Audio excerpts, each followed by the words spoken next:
All right, y'all, so we need to talk about this. There's this bombshell report that just came out. Here's More Perfect Union covering it. There is a secret corporate scheme to raise grocery prices illegally, and it's tied back to AI algorithms.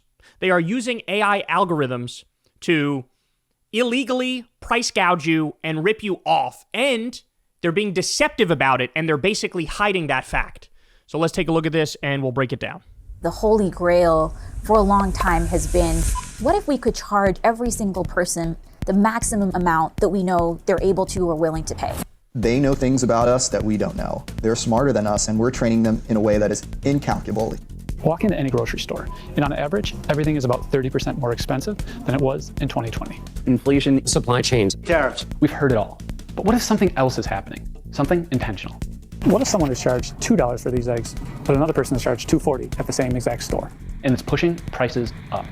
5 months ago, a researcher reached out to me about Instacart. She'd been studying their Washington, D.C. workforce.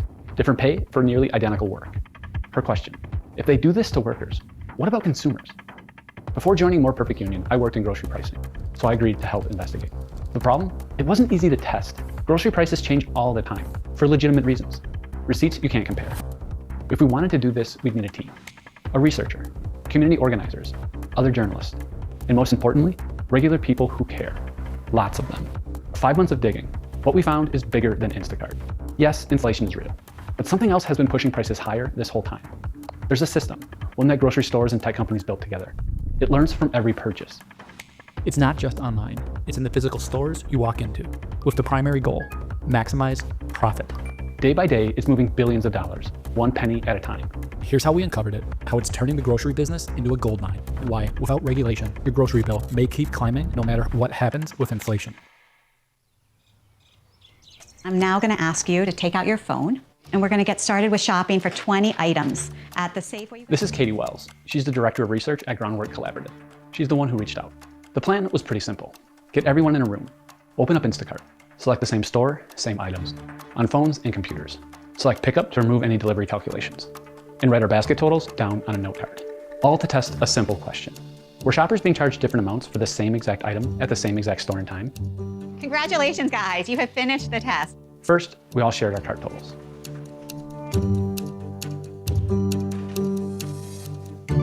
We're in the same room, the same address ordering, and we still had different prices. You're the highest.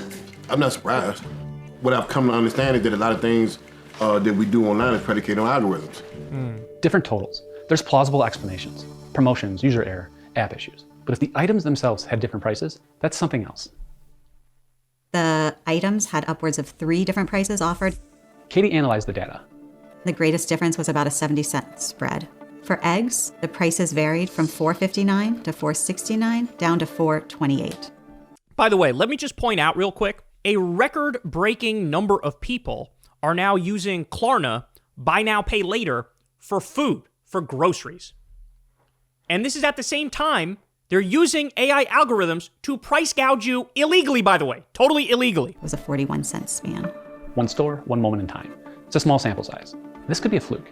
Welcome, welcome, welcome. You have found your way to the Consumer Reports Grocery Pricing webinar. The problem with testing any of this is that these systems are so massive that you need scale to even try. Consumer Reports joined the collaboration. They brought a volunteer network, community organizers, a reporter. Alongside them, we recruited volunteers, over 400 people. Same process. Everyone opens Instacart. Same store, same items. When pickup wasn't available, same delivery address. Same moment. Screenshot everything. Submit. The team verified every entry, cross-checked every screenshot, built the database. Katie crunched the data. And when the data came back, I gotta be honest, I stared at it for a while because what we found was weird. I'm gonna show you some basket totals. Some people were charged about $114 for the 20 items. Others, nearly $124. This wasn't in 1 or 2 cases. This was the lion's share of shoppers for the lion's share of items. So they go on with this test. They do it a number of times. They find out every single time it's the exact same thing, that the prices are changing for people shopping for the same items at the same place at the same moment, but on their phones. Then they contact the grocery stores and tell them, and they say, oh, that's not us, that's Instacart. Then they contact Instacart and they go, oh, that's not us, that's the grocery store. Then they catch them red-handed in the act. One of them changes their website to hide some of the shit, some of the information they were looking for. They're caught in real time. And again, the reason they're doing this is because what they're doing here is illegal. This is AI price fixing. This is AI price fixing is what it is. And so you're not allowed to charge people a different number based on their demographics. But they have a way where they skirt around that, where they go, oh, no, it's not based on demographics. It's based on like other data points that are not demographics. This is wildly illegal. So price gouging you for every single extra fucking penny at the same time, people are struggling worse than ever. This didn't happen overnight. 20 years of building this infrastructure. It was kept in check by inertia. Everyone was afraid to raise prices. COVID changed that. There's no guardrails. It's a free-for-all. It's wild, wild west. Companies are investing millions into systems designed to outsmart you. Testing, learning, finding the maximum profit. The holy grail for a long time has been, what if we could charge every single person the maximum amount that we know they're able to or willing to pay? Studies like this are just validating that firms are very much already midway through trying this, executing it. That's Lina Khan, former chair of the Federal Trade Commission. She agreed to review our findings with an eye to how we should protect consumers. This could ultimately end up being another big form of wealth transfer from ordinary Americans to massive corporations. I asked about the in-store testing apparatus, electronic shelf labels, the patents. Firms have been trying to figure that out for many decades, but I think what's different now is both the sophistication of the tools that are available, just the deep information asymmetries that exist between consumers and these firms that are benefiting. But there was something else that concerned her. When you have companies like Instacart that could be facilitating, it could also ultimately allow firms that really should be competing against one another when setting these prices to actually engage more in something that looks like price fixing or collusion. Boom, that's exactly right. That's exactly what's happening. And so you need to enforce the antitrust laws and break these fuckers up. That's what you have to do. And Lina Khan, the former chair of the FTC, she was a crusader for working people, doing exactly that. But when the Republicans get in charge, the exact opposite. Let the billionaires and the corporations run wild, rip people off, no problem whatsoever. We don't care. Screw them over as many times as you want. Because it could mean that one company, Instacart, is setting prices for retailers who should be competing with each other. Then I asked her about regulation. Her answer surprised me. I think we need to have a much more first-order conversation about, do we even want to permit some of these tactics in the first instance? Under Khan's watch, the FTC started an investigation into surveillance pricing. This week, it launched an investigation, the FTC, into the use of AI to rapidly change pricing. That investigation is now in question. The Trump administration claims it is ongoing, but Khan's replacement stopped public comments. But Lina pointed out that states don't need to wait for the Trump administration.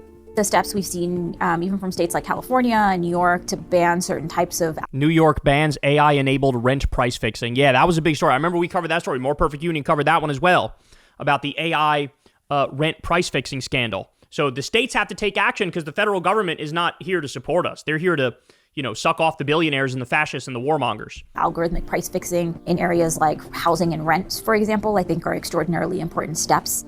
We need more investigations. So I think we need a 360 view to try to understand what's really happening here. 5 months, 3 organizations, 400 volunteers. We know the system exists for surveillance pricing, but we don't know if it's operational because we can't see inside. And that's intentional. It's a system that's designed to stay hidden. This work that you all have done is fantastic, but state AGs have subpoena power. They can be requesting and demanding information so they can look under the hood and be understanding how are firms actually using this data.